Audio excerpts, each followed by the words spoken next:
everybody! Welcome muli sa another episode ng Aling Oday's Kitchen. Gagawa tayo ngayon ng Pancit Pusit. Ang Pancit Pusit ay main ingredients natin and of course ay pusit. And here are the following ingredients.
Yung ating susunod na step, itong ating, yung ulo ng ating squid, kasi di ba nandito yung kulay ng itim, ipakukuluan ko lang, pakakatasin ko lang siya kasi kailangan natin ng squid ink. Then, yung ating sotanghon, ibababad lang natin dito sa tubig para lumambot na siya. Ang ating next step, dito sa ating kawali, magpainit lang tayo ng oil. Magigisa tayo. Yung half lang muna ng ating garlic. At half lang din ng ating onion. So, palambutin lang natin to. Ayan, malambot na yung ating sibuyas. Ilagay na natin yung ating squid o yung ating pusit. Gisa lang natin to for about 2 minutes. Para dapat hindi to ma-overcook kasi magiging ano siya, yung parang goma. Ayan, after 2 minutes, ilagay na natin yung cabbage at yung ating carrots. And then, continue lang natin ang paggisa for another 2 to 3 minutes. Ayan, after 3 minutes, luto na yung ating veggies. Pwede na natin itong i-season ng patis. Adjust nyo na lang according to your taste. And yung ating pepper. Then this one is ready. Isa-set aside lang natin to bago tayo mag-proceed sa ating next step. Ang ating next step dito sa ating pan na pinag-gisahan kanina, nagpainit na uli ako ng oil. Igisa natin yung remaining na bawang at sibuyas.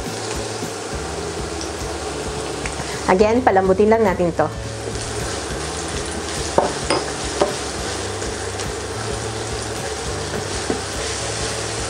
Ayan, malambot na yung ating sibuyas. Yung ating squid ink na pinakuluan kanina, ilagay na natin dito. Meron tong nabibili yung squid ink na paste, pero kung pwede namang katulad ng ginawa natin, why not? Mag-add na lang kayo ng black na food color kung gusto nyo. Then, nilagay ko na yung ating optional ingredients na Nor shrimp cubes para magkalasa, pampalasa lang naman. Ayan. Then, isi-season na rin natin to ng patis. Again, adjust according to your taste. At alalay na lang kasi naglagay ako ng Nor cubes. Medyo maalat na rin yan. And then, pepper. Hintay lang natin itong kumulo. Ayan, kumukulo na yung ating broth. Natikman ko na to, okay na sa akin yung alat niya. Then, yung ating sautéing na binabad kanina, ginupit ko lang ng konti para hindi siya mahirap kainin. Add na natin. Ayan, haluin lang natin. Continue lang natin ipagluto hanggang sa ma-absorb ng sautéing yung ating broth. Ayan, na-absorb na nung ating sotanghon yung broth. Then, ilagay na natin yung sahog natin. Half lang. Magtira tayo pang toppings mamaya.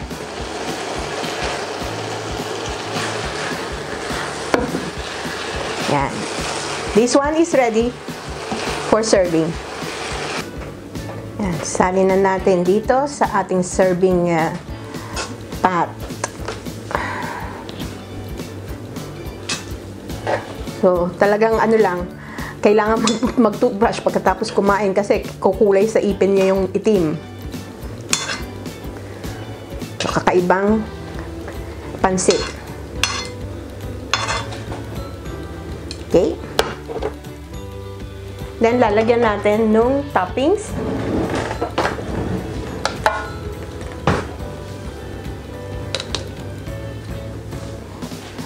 At yung ating crush chicharon. Yan. Yung ating spring onion. At dahil walang kamyas dito, gagamit na lang ako ng lemon.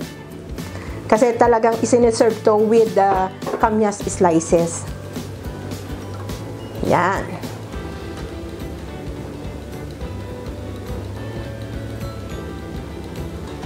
This one is ready for serving. Ito na ang ating Pancit Pusit. Yummy! Sana magustuhan nyo itong recipe na ito and share it with your friends. Don't forget to subscribe sa isa ko pang YouTube channel na Oday Vlogs. Ang link makikita nyo sa description box below. Ako po si Aling Oday. Magkita-kita ulit tayo sa aking susunod na video. Salamat! Bye! Please follow me on my Facebook page, Twitter, and Instagram.